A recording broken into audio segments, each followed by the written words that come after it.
ನನ್ನ ಎಲ್ಲ ಮಾಧ್ಯಮ ಮಿತ್ರರಿಗೂ ನಮಸ್ಕಾರ. ಇವತ್ತಿನ ನನ್ನ ವಿಡಿಯೋದಲ್ಲಿ ನಾನು ಮಲ್ಲಿಗೆ ಗಿಡದ ವಿಡಿಯೋ ಮಾಡ್ತಾ ಇದ್ದೇನೆ. ಯಾಕಂದರೆ ತುಂಬ ದಿನ ಆಯಿತು, ಹಾಗಾಗಿ ನಾನು ವಿಡಿಯೋ ಮಾಡದೆ. ಮೊನ್ನೆ ನಾನು ಗೊಬ್ಬರ ಹಾಕಿದ್ದೆ, ಅದಕ್ಕೆ ಒಬ್ಬರು ಕಮೆಂಟ್ ಮಾಡಿದರು ಹಾಗೆ ಹಸಿ ಸಗಣಿಯನ್ನು ಹಾಕ್ಬೋದಾ ಅಂತ. ಬಟ್ ಅಷ್ಟು ಹಸಿ ಸಗಣಿಯಾಗಿರಲಿಲ್ಲ, ಅದು ಸ್ವಲ್ಪ ಒಣಗಿತ್ತು ಗೊಬ್ಬರ, ಹಾಗಾಗಿ ಗೊಬ್ಬರದ ಥರ ಆಗಿತ್ತು. ಹಾಗಾಗಿ ಅದ್ರ ಸ್ಟ್ರಾಂಗ್ ಇರ್ತದಲ್ವ, ಹಾಗಾಗಿ ಕೇಳಿದರು ಅವರು. ಅದಕ್ಕೋಸ್ಕರ ನಾನು ಈ ವಿಡಿಯೋ ಮಾಡ್ತಾ ಇದ್ದೇನೆ. ನನ್ನ ಮಲ್ಲಿಗೆ ಗಿಡ ಎಷ್ಟು ಬೇಗ ಎಷ್ಟು ಚೆಂದ ಚಿಗುರಿದೆ ಅಂತ ನಾನು ನಿಮಗೆ ತೋರಿಸ್ತಿದ್ದೇನೆ. ನಾನು ಅದು ಗೊಬ್ಬರ ಹಾಕಿ ಮತ್ತು ಮೇಲಿಂದ ಮಣ್ಣು ಹಾಕಿದ್ದೆ. ಅದು ಹಾಕಿದ ನಂತರ ಯಾವುದೇ ನಾನು ಫರ್ಟಿಲೈಸರ್ ಯಾವುದೂ ಹಾಕಿಲ್ಲ. ಆದರೆ ನನ್ನ ಗಿಡ ಎಷ್ಟು ಚೆಂದ ಬಂದಿದೆ ನೋಡಿ, ತುಂಬ ಚೆಂದ ಬಂದಿದೆ, ತುಂಬ ಚೆಂದ ಮೊಗ್ಗೆ ಕೂಡ ಬಂದಿದೆ. ಚಿಕ್ಕ ಗಿಡ, ಗಿಡ ಎಷ್ಟು ದುಡ್ದಿದೆ, ಅದ್ರ ಮೇಲೆ ನಾವು ನೋಡಿ ತೆಗಿಬೇಕಾಗ್ತದೆ, ಗೊಬ್ಬರ ಹಾಕಬೇಕಾಗ್ತದೆ. ಯಾಕಂದರೆ ತುಂಬ ದೊಡ್ಡ ಗಿಡ ಆದರೆ ಸ್ವಲ್ಪ ಜಾಸ್ತಿ ಹಾಕಬೇಕು, ಚಿಕ್ಕ ಗಿಡ ಆದರೆ ಸ್ವಲ್ಪ ಚಿಕ್ಕದು ಹಾಕಬೇಕು. ನೋಡಿ ಎಷ್ಟು ಚೆಂದ ಕವಲು ಹೊಡೆದಿದೆ ನೋಡಿ.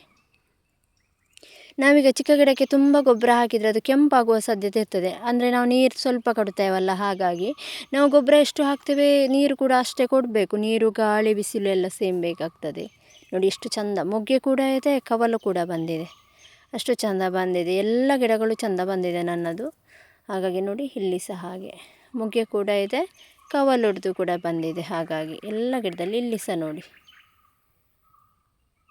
ನೋಡಿದ್ರಲ್ಲ, ಮೊಗ್ಗೆ ಇದೆ ಪ್ಲಸ್ ಕವಲು ಕೂಡ ಬಂದಿದೆ. ಎಲ್ಲ ಗಿಡನೂ ಇಷ್ಟು ಚೆಂದ ಬಂದಿದೆ. ಹಾಗಾಗಿ ನಾನು ಹೇಳ್ತಿದ್ದೇನೆ, ಯಾವುದೇ ರೀತಿಯ ಪ್ರಾಬ್ಲಮ್ ಇಲ್ಲ. ಸೆಗಣಿ ಗೊಬ್ಬರ ಹಾಕಿ ಅದರಿಂದ ಮೇಲಿಂದ ಹಾಕೋದು. ಆದರೆ ಹಸಿ ಸೆಗಣಿ ಇರ್ತದಲ್ಲ, ಹಸು ಸೆಗಣಿ ಹಾಕಿ 2-3 ದಿನ ಹಾಗಲಾಗಿರುತ್ತಲ್ಲ, ಅದನ್ನೆಲ್ಲ ಹಾಕಬಾರ್ದು. ನಾವು ತಂದಿಟ್ಟಾಗ ಸ್ವಲ್ಪ ಡ್ರೈ ಆಗಿ ಹುಡಿ ಬರ್ತದೆ, ಅದನ್ನು ಹಾಕಬೇಕು. ಅದೆಲ್ಲ ಒಣಗಿರ್ತದೆ, ಅದನ್ನು ಹಾಕಬೇಕು. ಕೇಕ್ ಥರ ಆಗಿರುತ್ತೆ, ಅದನ್ನು ಹಾಕ್ಬೋದು, ತೊಂದರೆ ಇಲ್ಲ. ಆದರೆ ಚೆಂದ ಹುಡಿ ಮಾಡಿ ಹಾಕಬೇಕು. ಇಲ್ಲಾಂದರೆ ಒಂದೇ ಕಡೆ ಅದು ಇದು ಕೇಕ್ ಥರ ಒಂದೇ ಕಡೆ ಹಾಕಿಬಿಟ್ಟಿದ್ರೆ ಅದು ಒಂದೇ ಬೇರಿಗೆ ಸಿಕ್ಕಿ ಬೇರಿಗೆ ಹೀಟ್ ಆಗುವ ಸಾಧ್ಯತೆ ಇರ್ತದೆ. ಹಾಗಾಗಿ ನಾವು ಪುಡಿ ಮಾಡಿ ಹಾಕಿ ಮೇಲಿಂದ ಮಣ್ಣು ಹಾಕಬೇಕು. ಯಾವುದೇ ಕಾರಣಕ್ಕೂ ಮಣ್ಣು ಕೂಡ ಕಡಿಮೆ ಆಗಬಾರ್ದು. ನನ್ನ ಮಲ್ಲಿಗೆ ಗಿಡದಲ್ಲಿ ಮಣ್ಣು ತುಂಬ ಕಡಿಮೆ ಇತ್ತು, ಹಾಗಾಗಿ ತುಂಬ ಮಣ್ಣು ಹಾಕಿದ್ದೇನೆ ನಾನು. ನನ್ನ ಮಲ್ಲಿಗೆ ಗಿಡ ಎಷ್ಟು ದೊಡ್ಡದಿದೆ, ಹಾಗಾಗಿ ಅಷ್ಟಕ್ಕೆ ಎಷ್ಟು ಮಣ್ಣು ಬೇಕಾಗ್ತದೆ ಹಾಗೆ ನೋಡಿ ಹಾಕಿದೆ ನಾನು. ಇದು ಚಿಕ್ಕ ಗಿಡ, ಇದಕ್ಕೆ ಸ್ವಲ್ಪ ಮಣ್ಣು ಹಾಕಿದ್ದೇನೆ. ಇದು ನೋಡಿ, ಇದು ದೊಡ್ಡ ಗಿಡ, ಇದಕ್ಕೆ ಫುಲ್ಲು ಮಣ್ಣು ಹಾಕಿದ್ದೇನೆ ನಾನು. ಹಾಗೆ ನಾವು ಮಲ್ಲಿಗೆ ಗಿಡಕ್ಕೆ ಯಾವುದು ಎಷ್ಟು ಬೇಕಂತ ನೋಡಿ ಹಾಕ್ಕೋಬೇಕು. ನಾವೀಗ ದೊಡ್ಡ ಗಿಡಕ್ಕೆ ಸ್ವಲ್ಪ ಮಣ್ಣು ಹಾಕಿದರೆ ಒಳ್ಳೆಯದಾಗೋದಿಲ್ಲ.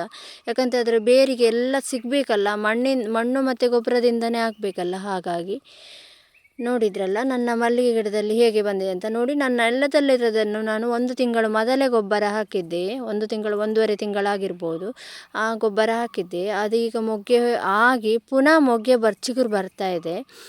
ಆಮೇಲೆ ಪಾಟಿಗೆ ನಾನು ಹಾಕಿ ಒಂದು 15 ಡೇಸ್ ಆಗಿರ್ಬೋದು, ನನಗೆ ನೆನಪಿಲ್ಲ ನನಗೆ ಎಷ್ಟು ದಿನ ಆಯಿತು ಅಂತೇಳಿ. ನೋಡಿ ಇದು ಸಹ ಹಾಗೆಯೇ ಮೊಗ್ಗೆ ಇದೆ ಪ್ಲಸ್ ಕವಲು ಬಂದಿದೆ ನೋಡಿ. ಇದನ್ನು ನೋಡುವಾಗ ಖುಷಿ ಆಗ್ತದೆ. ಯಾಕಂತ ಹೇಳಿದರೆ ಮೊಗ್ಗೆ ತೆಗೆಯುವಾಗ ಕವಲು ಬಂದಿದ್ದರೆ ಅದು ಮೊಗ್ಗೆ ತೆಗಿತಿರುವಾಗಲೂ ಇನ್ನೊಂದು ಹೂ ಬರ್ತದಲ್ಲ ಅಂಥೇಳಿ. ನನ್ನ ನೆಲದಲ್ಲಿರೋ ಮಲ್ಲಿಗೆ ಗಿಡ ಇದು, ದೊಡ್ಡ ಮಲ್ಲಿಗೆ ಗಿಡ.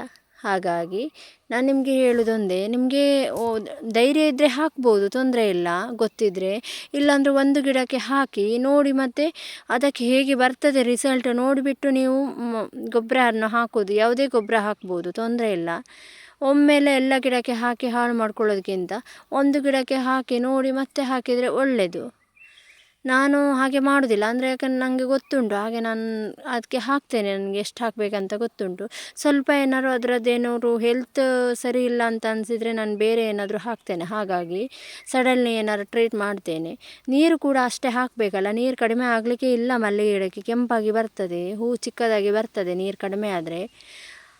ನೋಡಿದ್ರಲ್ಲ ಸ್ನೇಹಿತರೆ, ನನ್ನ ಈ ವಿಡಿಯೋ ನಿಮಗೆ ಇಷ್ಟ ಆದರೆ ಲೈಕ್ ಮಾಡಿ, ಶೇರ್ ಮಾಡಿ, ಕಮೆಂಟ್ ಮಾಡಿ, ಸಬ್ಸ್ಕ್ರೈಬ್ ಮಾಡಿ ಅಂತ ಕೇಳ್ಕೊಳ್ತೇನೆ.